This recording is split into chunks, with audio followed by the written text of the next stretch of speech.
Hi everyone, welcome to the One Code Camp channel. So for today, we will take our MongoDB skills to the next level. So we will dive into advanced relationship and document management using Mongoose.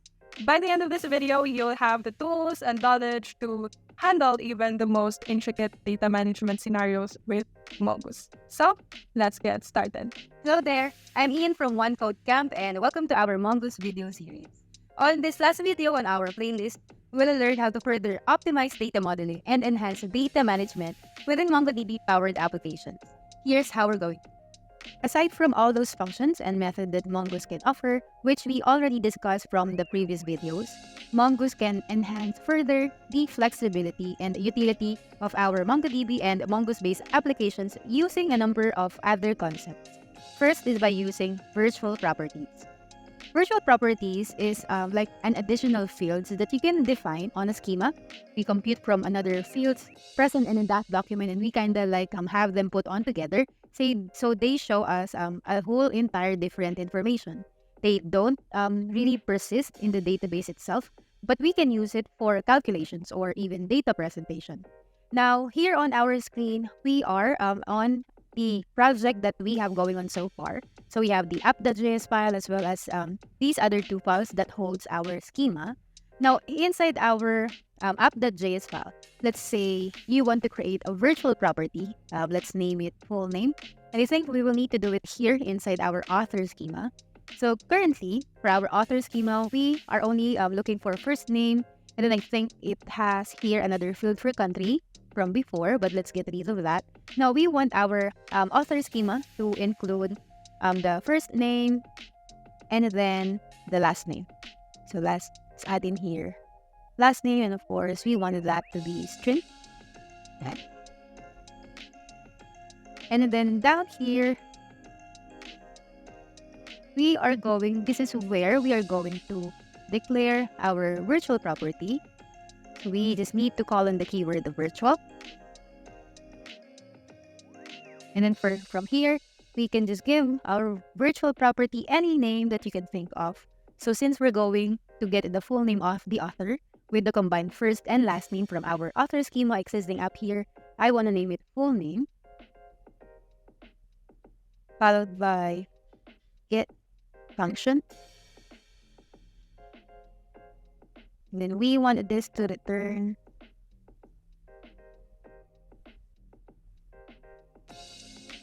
of course the first name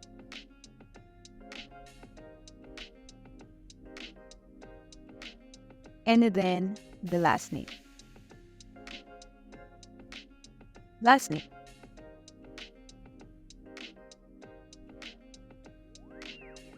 Okay. Alright, let's save that up. Now, this time on our app.js file, what we're going to do is let's remove all of this. We're going to call in that new author schema we just presented. So, let me just put in here a comment. We are now creating a new author. The way we do it is we, of course, save it in a variable we want to call new author.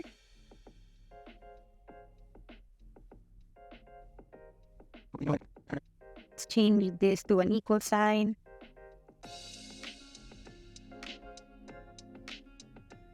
Okay. Now we're getting the first and last name of the author last. Let's leave this empty for now.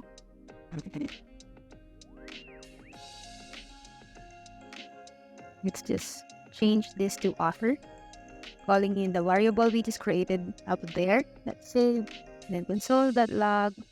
We're changing this to author as well, since we're creating an author instead of a book record. Same goes here. Author. Okay. Now, down here, after our await line, let me just put in. So what we want to do next is to fetch the author. And then we want to access, of course, the virtual property.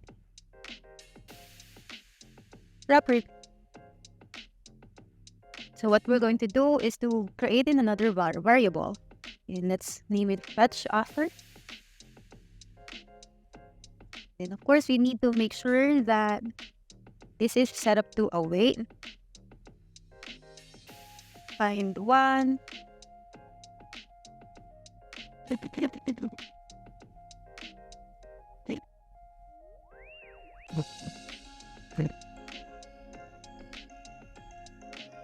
Okay.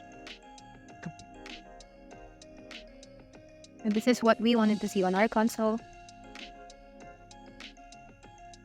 Force the full name this time.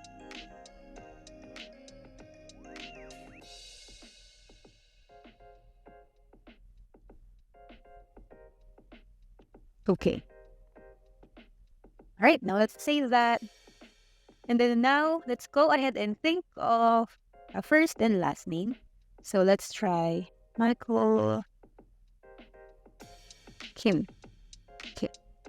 So since we already input the first and last name, we will be needing to, of course, show that in the console, and we want our query to find the last name. The last name is what we will be using to populate or to show the record from our database. So let's just add in here Kim. Let's just save the file again, and then let's see if it will work out.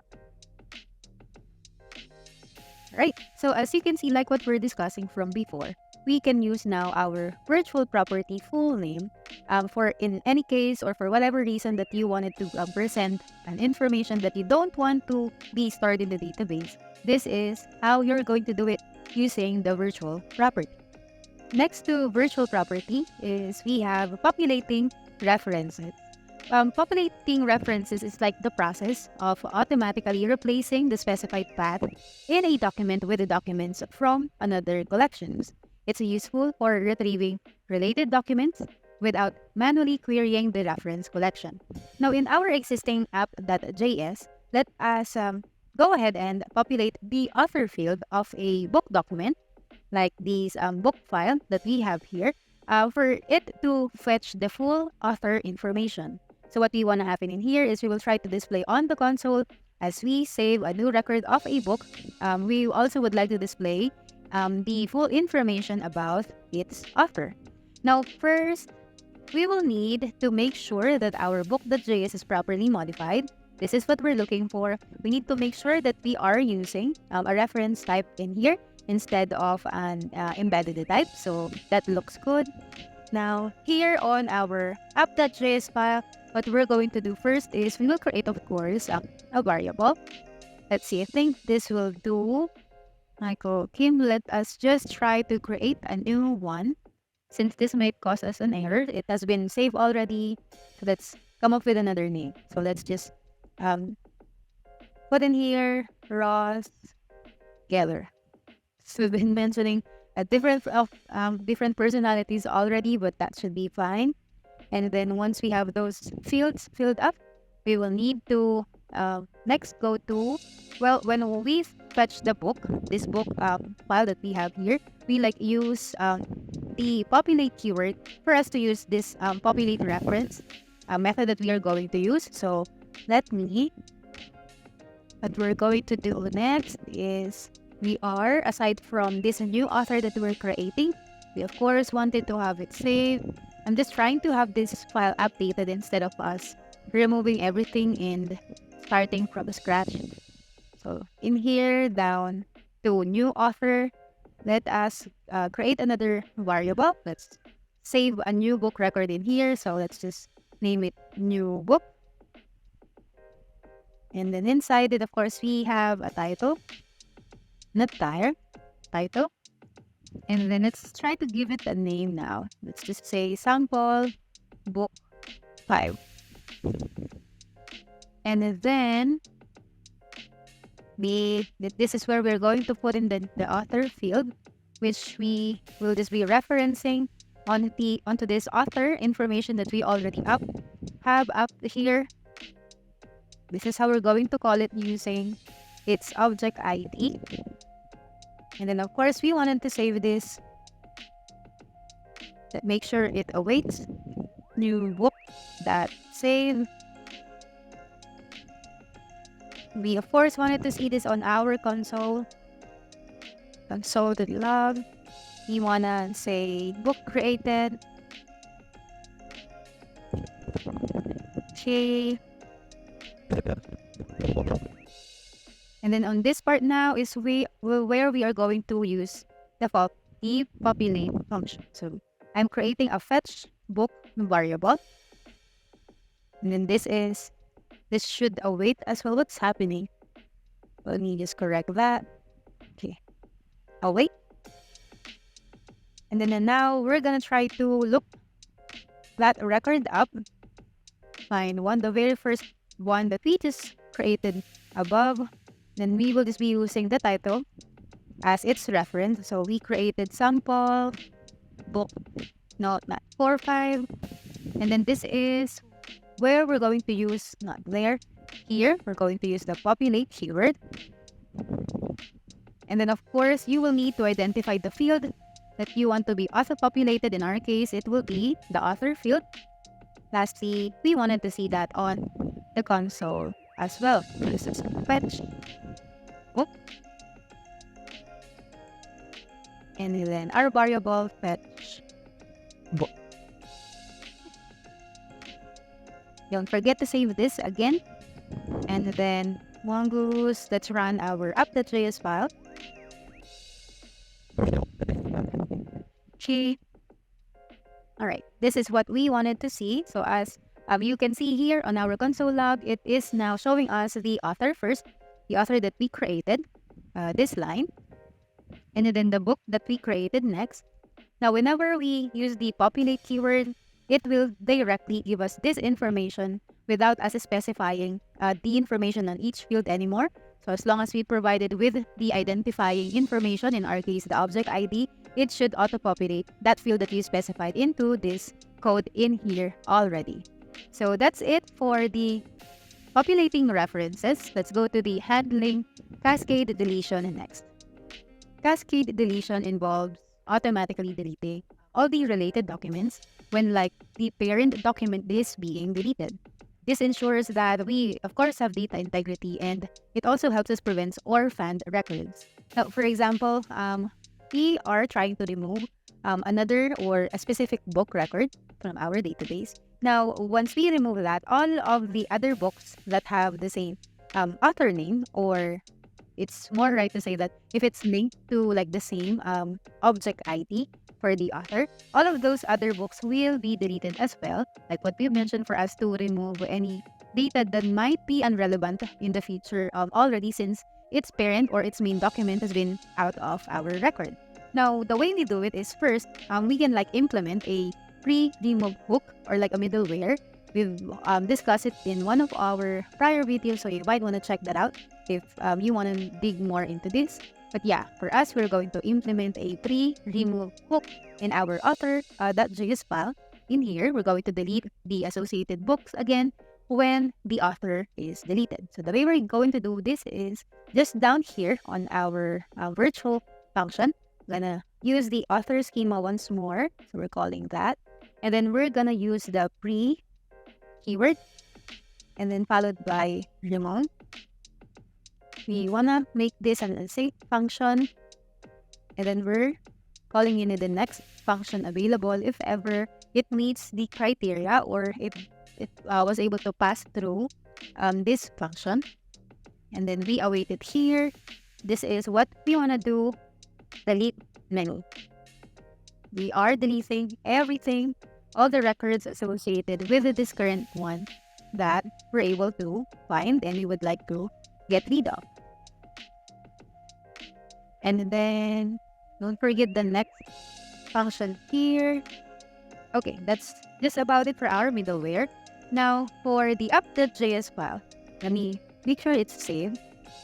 So in our app.js file, we, for example, wanted to remove everything. Let's comment this out since we don't want to create a new record. And then down here, the way we're going to implement the pre-remove hook we attach or we added to our author.js file is to just say author.find one and remove. Let's just choose that. And then again, we're going for the author's last name as its unique identifier. Then we, of course, want to see that again on our console. So let's say author, deleted, and then you want to say that all the associated books are also deleted. Now, prior to running this line of code, you might like for comparison or just for you to check if there will be deleted documents from our database. You might want to make a query and then try to showcase or make all the records appear. Do the same one after you run this, is for you to have a comparison if those targeted records has been really deleted from the database. But for us, we're not going to do that anymore for the interest of time. So I'm just going to do a quick run of this quickly. So there we have it. Okay. So as you can see, it is now able to delete this book that we asked it to delete. And then if again, you will be checking the records, all of the books that has the same author or is referencing to the same object ID of the author will be gone from our database as well. That concludes our Mongoose video series. If you watch every video up to this point, you're now ready to confidently use Mongoose on your next project. If not, I encourage you to watch them all. Now, just to quickly summarize, incorporating Mongoose into your development toolkit can greatly enhance your ability to design structured, efficient, and scalable applications. Its user-friendly interface and powerful features make it an invaluable tool for working with MongoDB. So, take the initiative to explore Mongoose further, experiment with its features, and do own self-study with all those things or all those other topics we have not talked about, and then apply them to your own projects to truly harness its potential. Again, this is Ian, and I hope to see you around. Happy coding!